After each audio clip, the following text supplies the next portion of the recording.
kelompok 1 PDB 83.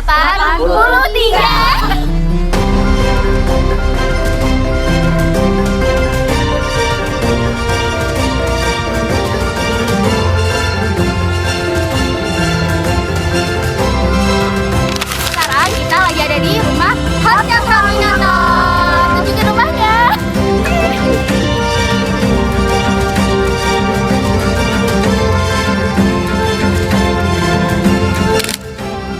Raden Haji Omar Said Cokro Aminoto atau yang biasa disebut Hos Cokro Aminoto lahir di Desa Bungkur, Madiun, Jawa Timur pada tanggal 16 Agustus 1882. Beliau merupakan anak kedua dari 12 bersaudara. Pak Cokro merupakan keturunan dari Raden Mas Pakubuwono III. Ia sering sekali disebut sebagai guru dari para tokoh besar bangsa Indonesia. Pak Cokro meninggal dunia pada tanggal 17 Desember 1934 dan dimakamkan di Makam Kuncen, Yogyakarta setelah jatuh sakit sehabis mengikuti Kongres Syarikat Islam di Banjarnegara. Kalau sebenarnya kenapa ada museum Mas Cokro sendiri, pastinya ini rumahnya Pak Haji Umar Said Cokro Aminoto. Pak Cokro itu dulunya tahun 1907 itu tinggal di sini. Terus di sini juga itu banyak banget toko yang pernah singgah di sini dan juga ngekos di sini. Dan yang singgah di sini itu nggak hanya singgah tapi berdiskusi, terus juga bertukar pandangan dalam perjuangan juga di sini. Bahkan lahirnya beberapa ideologi itu di sini. Dan Pak Soekarno pun dulunya juga pernah ngekos di sini. Makanya di tahun 2017 karena banyaknya sejarah yang lahir di sini, itu 2017 diresmiin jadi museum. Pak Cokro Aminoto sendiri itu sebenarnya bukan orang Surabaya. Tapi Pak Cokro itu orang Madiun, dia lahir di Madiun. Tapi beliau ke Surabaya itu karena dia pengen mencari jati diri gitu. Sama istrinya dia pindah Surabaya, dan di Surabaya ini baru perjuangannya Pak Cokro dimulai. Perjalanan perjuangannya Pak Cokro dimulai. Pak Cokro mengambil beberapa pekerjaan, salah satunya itu jurnalis. Nah, yang jurnalis itu yang membuat Pak Cokro itu terjun ke ranah politik, ke dunia politik. Dan di ini Pak Cokro itu dilirik lah salah satu pendiri Syarikat Dakwah Islam, namanya itu Pak Ihsan Mansur. Nah, ini awal mula perjuangannya Pak Cokro dimulai. Di Syarikat Dakwah Islam ini nantinya Pak Cokro itu bakal jadi pemimpin, jadi ketuanya lah. Dan Syarikat Dakwah Islam ini dirubah namanya jadi Syarikat Islam oleh Pak Cokro karena pengen mewadahi khalayak yang lebih luas gitu. Karena nantinya tujuannya itu dalam ranah politik.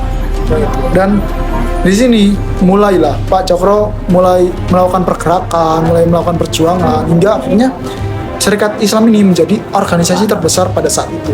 Dan oleh sebab itu orang-orang atau tokoh-tokoh pemikir muda pada waktu itu datang sini buat berguru sama Pak Cokro, buat pengen bertukar pikiran sama Pak Cokro. Dan itu yang membuat Pak Cokro itu sampai dijuluki sebagai guru sang pendiri bangsa, guru para pendiri bangsa. Karena di saat itu otomatis kan Pak Cokro kan menjadi guru karena orang-orang yang kesini itu tujuannya berguru. Padahal Pak Cokro pun bukan seorang guru.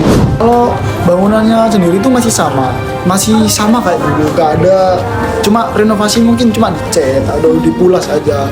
Terbukti dari arsitekturnya itu masih arsitektur lama, tahun lama. Itu temboknya itu masih tebel-tebel. Dan juga kalau untuk memang udah ada beberapa renovasi di rumah ini, kayak lantai itu udah ada sebagian diganti, terus juga untuk atapnya itu udah direnovasi juga kan. Tapi untuk keaslian bangunannya itu masih sama. Museum ini kalau untuk barang-barangnya sendiri itu udah bukan bawaannya Pak Cokro, tapi udah reproduksi lah, udah replika lah.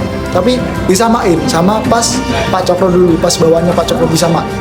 Tapi museum ini lebih menekankan jejak historis beliau, jejak historis dari rumah ini. Lebih ditekankan itu, dan itu yang sebagai daya tarik pengunjung. Rumah sekecil ini bisa banyak lahirin ideologi-ideologi baru atau bisa sangat-sangat berpengaruh pada pergerakan. Itu yang biasanya itu yang sebagai minat pengunjung kayak gitu. Tadinya orang-orang yang berguru itu sebenarnya kan nggak diwajibin kos, cuma itu idenya besar sih karena banyaknya orang yang berguru, makanya rumah ini tuh jadi kos-kosan buat nginep lah itu sekalian.